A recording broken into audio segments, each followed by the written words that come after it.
Hi, everyone. You are watching the Asian American Herald, a new media network. This show is being aired via live stream on Facebook, and a recording will be available afterwards at our Facebook page. My name is Himani Gupta Carlson, and I'm a professor at Empire State College in Saratoga Springs, New York, as well as a community-based farmer and writer. So I'd like to open our show tonight first by offering respect to the Haudenosaunee, the people of the Longhouse, who are the original caretakers of much of upstate New York, where the Asian American Herald is based. And in offering this respect, I acknowledge myself as a settler, and I look forward to building more respectful relationships with the peoples of the Haudenosaunee and learning from them. So our guest tonight is Haejin, Haile Kim, a resident of Sunnyside, Queens, who is making her first bid for political office. Haile is running for the 26th district seat for New York City's City Council, which is a huge body. It's a body that includes 51 representatives across the city's 5 boroughs. So Haejin was born in South Korea, but grew up largely in Sunnyside. She teaches English at Hunter College and has a special expertise in Russian literature and translating Russian texts into English. So welcome to our show. Hi, thank you so much for having me. Oh, it's such a pleasure. And, I forgot to ask you, do you want me to call you Haejin, or would you like me to call you Haile? Haley's good. It's really funny. I've gotten so used to being called Haile that it just, Yeah. Just thinking about building name recognition for you since your name will be Haejin on the ballot. Yeah.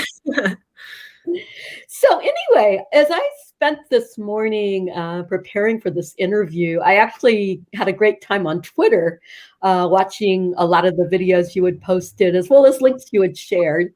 And I really loved how they brought me back into New York City, which is a place I haven't visited for more than a year due to COVID, and particularly to one of my favorite neighborhoods, which is Sunnyside in Queens. I used to have some friends who lived there, so I used to visit them somewhat regularly. So I actually was wondering, can you begin just by telling us a bit about Sunnyside and its demographics and your place within it? Yeah. So Sunnyside was established first as a working class neighborhood, actually. And it's really interesting because the demographics have kind of changed a lot. It used to be a heavily Irish neighborhood, and slowly it's begun to diversify in some aspects and not so much in others. And Sunnyside is one of the few places I've ever been where people are competing over how long they've lived here. It's sort of astonishingly funny. I'll talk to a voter and they'll kind of be like, how long have you lived here? I've been here 20 years. I'll say I've been here 22, and it'll be kind of a point of a point of pride. There's a lot of neighborhood pride here in Sunnyside. And I grew up working class over here, which is actually the way it was intended to be. And that's sort of where I fit in. I've gone to the public schools here, spent most of my life here. Yeah, so as a point of pride, how many years have you lived in Sunnyside? 22. I've never lived anywhere more than 10 years. In fact, this house that I'm in right now that I'm going to be moving out of shortly because we're just in the process of moving is the place I've lived the longest ever in my life, including my childhood. So 22 is something to be proud of. For sure. Yeah. So besides Irish, who else are in Sunnyside these days? We're about 30% Hispanic. Around approximately the same percentage Asian, and then we have everyone else in the entire world. If you go to Queens Boulevard, you talk to everybody, you'll get a Romanian cab driver, you'll get an Asian mother, you'll get a Black mother from Queensbridge. Everyone is here. It's really great. Yeah, oh, that's really cool. So I think we had a little bit of audio trouble, and so we missed some of what you said. It was 30% Hispanic, about 30% Asian, and then that's kind of where you faded out. Yeah, and the rest is everyone else in the world. We're 2% Central Asian as well. So. Wow, yeah. So that is a really nice mix of demographic. And it seems like Sunnyside's also a big receiving area for new immigrants. Exactly. Also Woodside, which is not that far from Sunnyside. It's about a 15-minute walk from the border. But yeah, we definitely have a lot of new immigrants. We used to have more, but now it tends to be more in Woodside where we have a heavy immigrant population. Okay. So your campaign materials actually, really describe you as a product of Sunnyside, of this diverse community. But you also talk about knowing what it's like to fit into America. You give some examples like asking your mom not to pack you kimchi for lunch, or not feeling comfortable about your working class background, about your mom's work as a technician in a nail salon, which I happen to think is totally cool, by the way. And I'm older than you by a few decades, and I have similar memories of really wanting to try to mask my Indian identity as a child growing up in the Midwest. And so, because my memories date back to the 1970s, and you're kind of talking more about maybe the 1990s, the early 2000s, I'm sort of discouraged in a way that those memories still are prevalent. So I was wondering if you could just talk a little bit about how you feel those desires to hide who we are as Asian Americans are part of this America and xenophobia in America itself. Yeah. So I think these are uniquely immigrant experiences, and a lot of it has to do with class as well. Nail technician is a very working class manual labor job, actually. And that meant that I really wanted to hide it because I felt like it fit into a stereotype of, oh, your mom's Korean and she's obviously going to work in a nail salon. And in terms of food, I think that's actually one of the things that I remember most. There were quite a lot of comments by classmates that made me kind of feel like, okay, Korean food is going to be thought of as smelly. It's going to be thought of as alien. I should dissociate myself from it as much as possible, at least within school. Yeah. Smell is such a powerful sensation, and it's interesting how it tends to be used to stigmatize people in certain ways. So, to what extent did that motivate you to run for city council? And why is the timing right for you right now? Right. So I'm a teacher at Hendrick College, and we right now in New York City are in the midst of a childcare and education crisis because of the coronavirus. The issues have been always there, but now it's been amplified. And I believe I'm the candidate with the boldest and most actionable plan to actually get us out of this crisis. And I also think that the education aspect is what motivated me to run a lot as well. Being a teacher at a public university, you see something different than if you were to teach at, for example, NYU. And I noticed how underprepared a lot of my students were for college and how spotty their education could be. And I really wanted to help fix that at the core level. And also this being CUNY, it was very underfunded to begin with, and I also felt motivated to kind of come back to CUNY, to Hunter, and go into the English department, open the doors, and personally be the one to be like, hey, I've got really good news for everybody. You guys are going to be getting a living wage. We just passed a really great bill over in City Council. That would be really cool.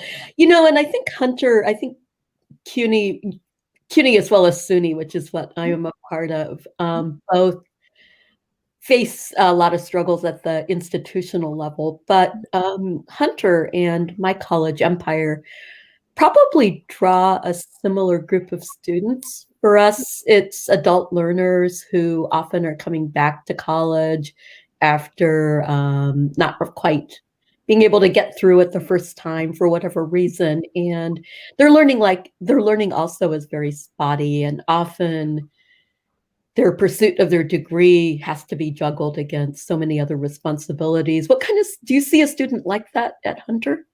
Yeah, we occasionally get a lot of adult learners, especially I used to tutor at the Writing Center at Hunter College, and that's where we would see a lot of more adult learners. But for a freshman level class like English 120, I think we get the typical freshmen who just came out from high school. So it's a real mix actually, between the traditional student and the non-traditional. Yeah. So with the traditional students, it seems like your emphasis on education is that you see what comes out of the high schools Mhm. and you think that could be better. Oh, a lot better. Yeah. It's not every single student, but it's also very much like when one kid has written, well, one student, not technically a kid, but they're all my children. When one student has only ever written a 5-page paper during high school, and others have written 15 or 20-page papers before, it's sort of just that variance in experience is something I think we should genuinely try, and we should try and fill that gap and make sure that education is equitable from 3K onward and make sure that everyone has a solid foundation. Yeah. So I want to talk in a few minutes about the structure of the New York City Council, but I do want to ask one more question about public schools because you came out of the public schools. Mhm. And it's interesting, as I'm listening to you speak, I'm also reminded that Michelle Obama came out of a public school system in Chicago. And um, you thrived. You went on to college. You went on to get a master's degree and to do this really, really interesting specialty. And she thrived as well. So, what were the conditions that allowed that for you to happen? Coming out of kind of one of the public school systems where you'd like to see changes made also. I got incredibly lucky. I went to an elementary school called PS 150, and I was one of these sort of unusually academically driven 10-year-olds. And during sixth grade or so, I was being told about these different middle schools that I could actually apply to rather than going to a zone school where you just go somewhere in your neighborhood. And I was unusually kind of focused on getting into one of these, and my parents didn't even know about the existence of these. So I got very lucky. I got into an international baccalaureate program over in my Wow. district. Yeah. So from seventh grade onward to 12th grade, I had a very academically rigorous kind of training. And honest to goodness, if it hadn't been for the fact that my school also kind of informed me, I don't think I would have known to apply either to a middle school. But it was it was luck, and it shouldn't have to do as much with luck for a kid to get as good an education. So everybody should at least have knowledge of it, it sounds like. Mhm, for sure. I'm hearing a lot from parents in the neighborhood too that actually, especially with immigrant parents, my parents were like this. They didn't know that you had to apply for a gifted and talented program, for example. So they didn't. Yeah. Um, so knowledge is a lot of it. I also think that's more about accessibility, and we also need to be shifting more toward equity rather than just accessibility. But it's a step Yeah. forward. Yeah. Yeah. It brings back so many memories of my experience also. My parents were immigrants as well, and they were a little different. My father was a professor in a Mm. university, but, they just thought high school, elementary school, middle school, high school, college at the public university where my dad was the step. They didn't know about all these kind of hierarchical tiers, both in public school education and in higher ed later. Right. And so it was kind of an interesting journey that way. Yeah, I can imagine. Yeah. Really, really. But let's shift a bit. Let's talk about the structure of the New York City Council. Mhm. It seems, it's for a lot of our listeners in upstate New York who are used to small town and village governments, would that maybe have 3 people on them, or maybe 5 people. The structure of the New York City Council just sounds pretty amazing. And so I was wondering if you could describe that structure a bit and how it operates. Right. So we are basically the Congress of New York City. We are legislators. We serve as a check to the mayor, who's the executive branch. And having 51 people in a city council means that you have to learn to get along with a lot of different kinds of people. And so it is really dependent on that. And it's also really interesting that while we do have a checks and balances system where, for example, we are technically meant to be the legislative branch to the mayor's executive, we have a lot less power than the mayor does. So the way things ostensibly are supposed to work aren't exactly the way they end up working, but it's a complex kind of, yeah, it's a really big mechanism. And you also have the other kinds of positions of comptroller, who's in charge of like looking through the finances, and then you've got the public advocate, and everyone has to be able to work together, and it's sort of a mix of personalities. It seems like it. Have you met some or a lot of the council members? I've met a few, and I've been very pleased with the council members I have been able to meet. And I've I've kind of run into quite a few number of them. A lot of them are actually now outgoing, and they're trying to figure out what they're gonna do. But yeah, like a few of them, not a lot, but Yeah. a few. Is it is it a volunteer type position or is it kind of like a full-time commitment? It's a full time job, which Okay. is why it's so competitive. Everyone wants a little piece of this, and it's like a market in a weird kind of way. Like Yeah. yeah, So it's definitely like a body where a lot of policy probably gets worked out. yeah, yeah. Yeah. And it's sort of the most important part, I think. A lot of people know about the mayor, but they don't really know who their city council member is. So, sort of, um, yeah. On the other hand, I think we should have a bigger say in the kinds of legislation we end up getting passed. Yeah. So is it, and it seems to be that it's divided kind of by various boroughs and various neighborhoods within the boroughs? Yeah. So 52 for 51, 52 for every single place in New York City. And the districting gets reworked every, I believe, 10 years or so. Yeah, I'm thinking with the census. Hmm. Yeah. So it's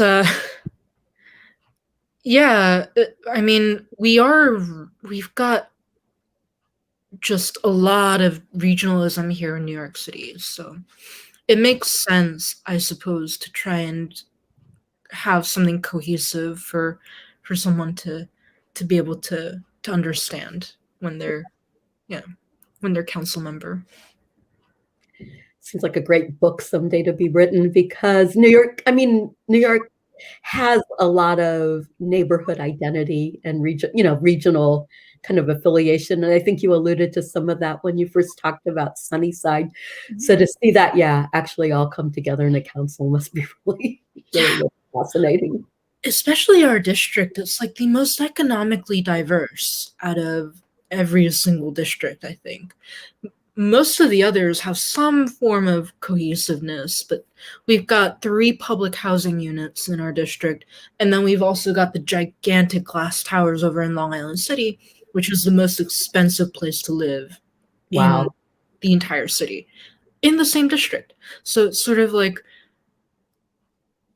I mean, whoever's going to be the next person whether it's me or not, is going to have a heck of a lot to deal with to try and see how to balance all of that. So how are you going about campaigning? I am basically doing the traditional New York City campaign. I'm out there, outdoors right now. COVID's a little bit of a wrench. We can't door knock, which is sort of the hallmark of a progressive socialist campaign. And on the other hand, we're kind of stuck being outside. The weather is getting better, so we're just kind of gonna do everything as safely as we can and be outside. I kind of understand where people are going to be at different points during the day, so it's easy to find where people are going to be milling around. And so you just go join them? Yeah, and just kind of people in Sunnyside are real friendly, so you just kind of go up to them, wave, say, "Hi, I'm your neighbor. I'm running for city council." They're willing to at least have a chat. Well, that's good. Yeah. I would be so shy. It would be hard for me to overcome that shyness to do that. Oh, it's really difficult for me too. I kind of have introvert tendencies as well, but it's fun when you kind of think of them as neighbors. Yeah. I really liked I liked the videos that you put on Twitter about the rise in Asian violence due to COVID, and in part, I mean I appreciated them for the content because it's awareness that people need to have. But I also appreciated kind of how they were staged. You were very much kind of in the middle of a group and just talking to people Yeah. with your mask on. Yeah. That's basically how we got to do it now. And that is a great little unofficial plaza of Sunnyside. Oh, boy. Yeah. Yeah. Yeah. So it seems also the council itself is really heavily Democrat. Mhm. And in your district, all the candidates kind of seem to be appreciative of each other and share a lot in common.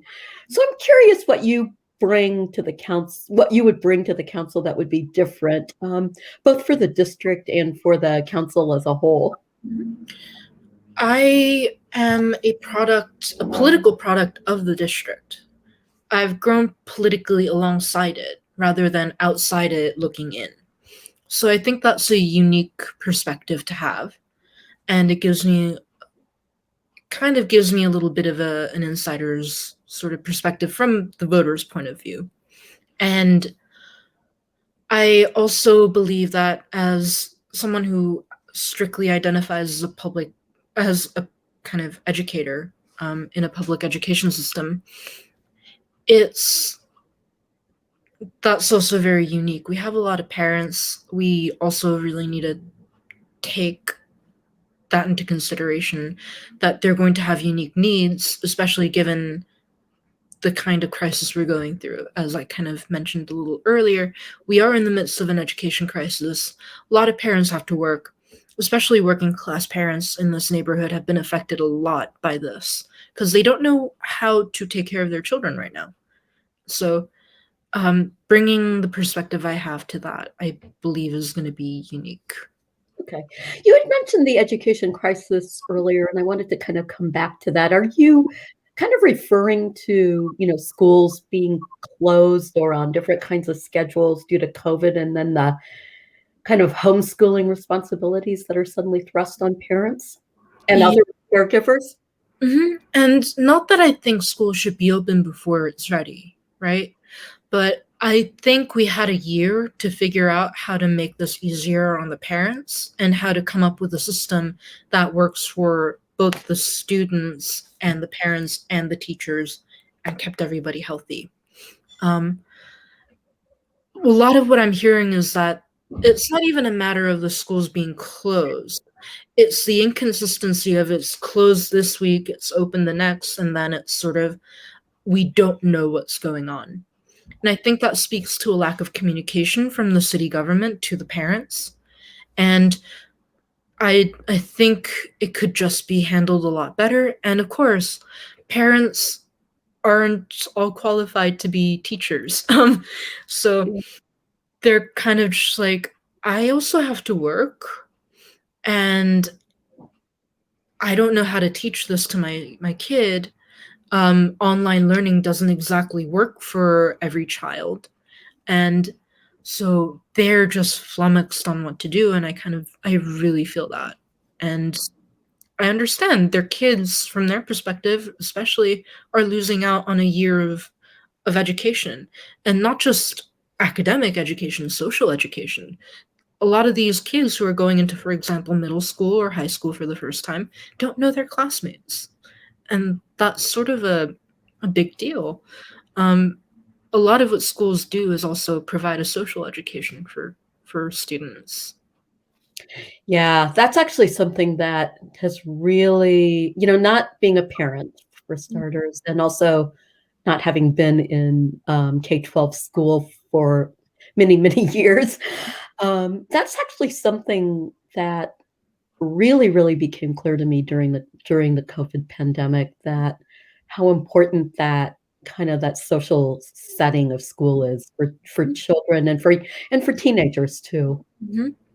Yeah, sometimes if you talk to a student who doesn't have the money, for example, to go and get food with their friends after school, school is literally the only place where they can actually spend time with their friends. And so I think it speaks to, once we get the vaccines, once we're ready to kind of figure out how to open up again, and once things are safer, we do have to think of the lessons that we've learned from this. And one of them is that, hey, every school deserves to have at least a set number of extracurricular activities for the students, well funded by the city government and the state government. So that's one of the lessons, because I think a lot of students have told me, like, because my school didn't have clubs, for example, um, a lot of the kids who could afford to go out to lunch would be able to go hang out with their friends after, but then I'd have to go home alone. Oh, Um, yeah, it's an example. But yeah, that's really, that makes me very sad as I think about it.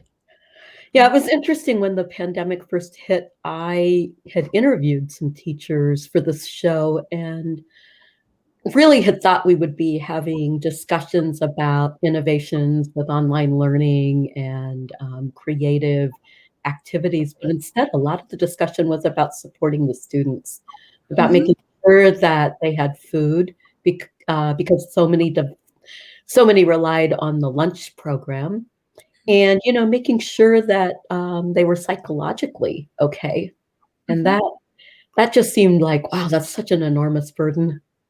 And it has nothing to do with academics on the surface, but it has everything to do. mhm. Yeah, and it's a really important function of school that I definitely remember. And even now, in my capacity as like a 120 adjunct professor, it's it was really interesting to me to basically understand that the students also really needed a lot of emotional support. Yeah, So making sure that they weren't too burdened, because it's sort of like, yes, it's important for us to make sure that they're learning what they need to learn, and I wasn't taking it easy on them in that respect. They've definitely, if they passed my class, got the skills to go on to the next, basically 220 level and write a paper. But being mindful of that, especially, I got out of a PTA meeting for my old high school actually, and a lot of the parents were saying, we have so much homework for our kids. An eighth grader is coming up to me and telling me they're mentally stressed, so they can't finish all the work. wow. Um, yeah, being mindful of that kind of stuff is really important, because especially if they're younger, it is a lot about whether you've actually absorbed anything or not, and Yeah. that's very helpful. Wow. So it seems like even after this pandemic subsides, we're going to be having some really deep conversations about what learning means. Mm-hmm. Oh, for sure. And I think a lot of people are tuning in now because the parents are split, right? Some were kind of just like, oh well, my kid loves the challenge. Why are we like gonna try and take it easier on all of them? Other parents were just like, my kid hasn't been able to make friends in school. They feel really isolated because they're new to the school. And so Yeah. they've never met any of their classmates in person.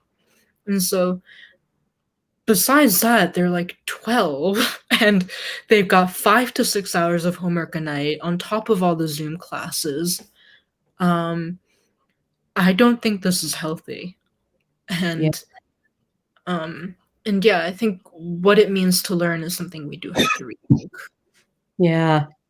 So we're actually close to being, we're actually all out of time, but I really want to just take one more minute or two and just delve a little bit into your own work because, as well as being a political candidate with kind of this deep interest in improving the education system and the way we learn, you are a great learner yourself. And so I was wondering if you could just talk a bit about your research about in Russian literature and particularly with Nabokov and Lolita, and just tell us a bit about what that work entails.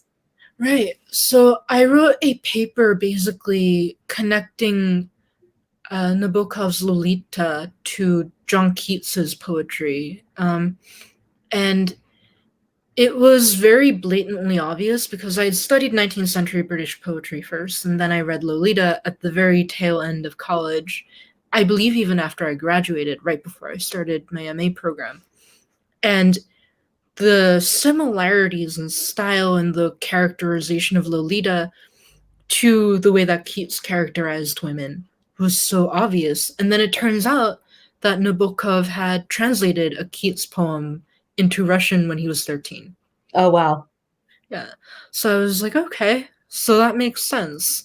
Being who he was, Nabokov loved reading all sorts of literature. And it's very apparent in Lolita all the different influences. And in a weird way, I was the connection I would say between my academic work, the teaching, and my political work would be in all three aspects. I suppose I am trying to seek out justice for the marginalized. Because in my scholarship, when I'm in my MA thesis, I'm trying to tease out Lolita's voice from the voice that Nabokov constructs of this kind of charming narrator, who's like this suave, supposedly suave, middle-aged man. Luster. Yeah. and then and then in the middle of all of that is the voice of this 12-year-old girl that's trying to peek out. And she's I think one of the things I connected most with her was that she is simultaneously presented as being a normal child, um, an insider, like an average person, and then she's also simultaneously presented as not being an average child when it suits the narrator.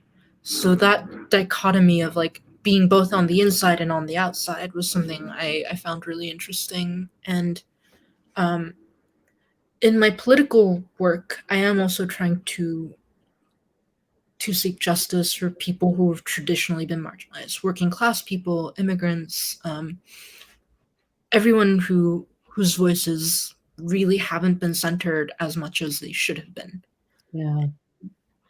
Yeah, and in my teaching, I suppose, yeah, like I try and be cognizant of the experiences of my students when I plan lessons, when I assign readings, um, all of that.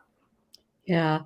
The way you've described Lolita and the voice of Lolita, that 12-year-old child trying to peek out or trying to speak out, sounds so much like these children we were talking about earlier who are not, they're because of this because of this pandemic and because of what we have to kind of do to protect ourselves and protect our society, are also kind of like trapped in these worlds and just trying to peek out. There's such an interesting affinity there.